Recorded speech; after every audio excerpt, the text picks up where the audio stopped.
Good morning, everyone. I want to talk a little bit about Jesus and verbally try to explain to some of the people who have been coming on the forum what I mean when I say that we have idolized Jesus. People have a tendency to read my writings and hear my teachings and think that I am saying that Jesus is not Lord. That's not what the situation is. When I talk about Jesus being idolized, I don't mean that Jesus isn't Lord, in the same way that I'm not saying that an acorn isn't a tree. In other words, I'm saying we are idolizing Jesus in the form he was in and not in the form he's in now. I've written before, I call it they've taken my Jesus and I don't know where they've taken him syndrome. It's the need for carnal minds in men to have a physical Jesus to worship in their mind. Now somebody might ask, what's wrong with that? What's wrong with me visualizing Jesus as he was as a man? Well, that's like saying, what's wrong with me visualizing the acorn as it was when the tree is sitting right there beside you? Here is the problem with it.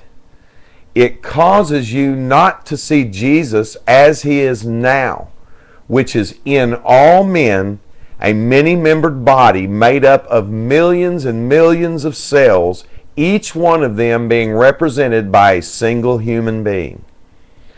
God's body is on a much greater scale than ours. You know, I know that the scriptures say that we were made in his image, but that doesn't mean the scale was the same. You can have a Matchbox car and it be in the exact image of a car that's the same size at an auto dealership, and it can be in that exact image but not be on the same scale. Well, that's the way Jesus is. We have tried to take Jesus and make him into a thing that can be worshiped by us as something we could never attain to, instead of seeing him as everything that we were meant to be and a pattern that we could look to about ourselves. What are the consequences of this? Well, let me explain it to you.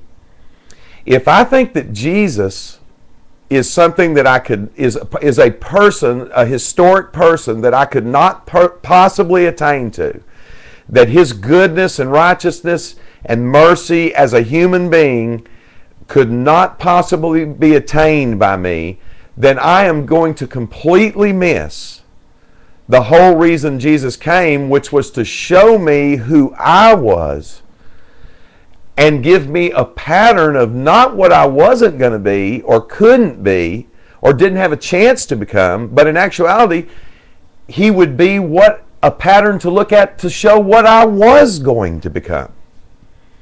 So we have taken God's pattern son, we have taken his firstborn son, and made him into an idol and taught the people that we could never attain to that sonship to the level he did. And not only that, but we've also taught that he was born perfect and that he was a different kind of son than us, which is ridiculous. We know that any species brings forth after its own kind and that it does not change the way it gives birth. In the same way, God has many sons. You don't, as a woman and a man, make a son one way and then not make a son and make a son in a different way later on. There is one process, the process of intercourse, pregnancy, and birth. You do not form a child in the womb one way and then all the rest of the children are going to be formed in a different way. Jesus never wanted the final result of our belief and faith to be based on us worshiping him as a historical character. And that is exactly what the whole world has done. I've written several articles on this, and one is the type of Nehushtan. Nehushtan was the serpent in the wilderness that when the children of Israel had the plague given to them by God, Moses held up the serpent in the wilderness as God instructed him to, and the plague was stayed. He put him on a pole and held him up in front of all Israel, and the plague was stayed. The plague left the people.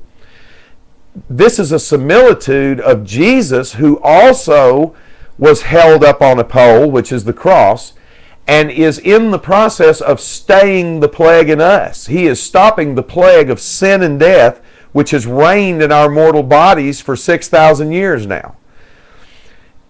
If you'll read on in some very short passages about Hezekiah later on, I think it was several hundred years later, or at least a couple of centuries later, Hezekiah found that the people had taken that symbol, that snake, that serpent, which is a representation of Jesus, and had begun to idolize him. Israel in the time of Hezekiah was idolizing the serpent. Well, it's the same pattern for us now. Jesus, the serpent who hung on the pole in the wilderness, who was set up on that pole to stay the plague of death in the people, here many centuries later, in an exact similitude of that allegory, has shown us a picture of how the people in the church in the age of Pentecost did not realize that he was a pattern for them, but worshiped him as an idol that they couldn't attain to, which basically made them lose sight of what they were to become. Now, if you are given an instruction manual and you don't think you're worthy of reading it, you're never going to learn how to operate the piece of equipment that the instruction manual was sent to show you how to operate. It's the same with Jesus. We have idolized Jesus to the point that we do not even realize that we are the children of the Most High God. We have been taught that it is blasphemy to even say that we're God's sons, even though Jesus said that we are God's and we are Elohim and we are children of the Most High God. So Jesus is a title given to the tree. After the title was given to the acorn, it became a tree, and that title applies to us just like it applied to Jesus the man. And that's why it's written about me in the book of the law. Lo, I come to do your will, O Lord. I and the children that God has given me. I no longer dwell just in a single man. And now I dwell in a many-membered body, and I speak my parables and teachings and love through them. No longer will I be remembered as an historical character. It has finally come to the set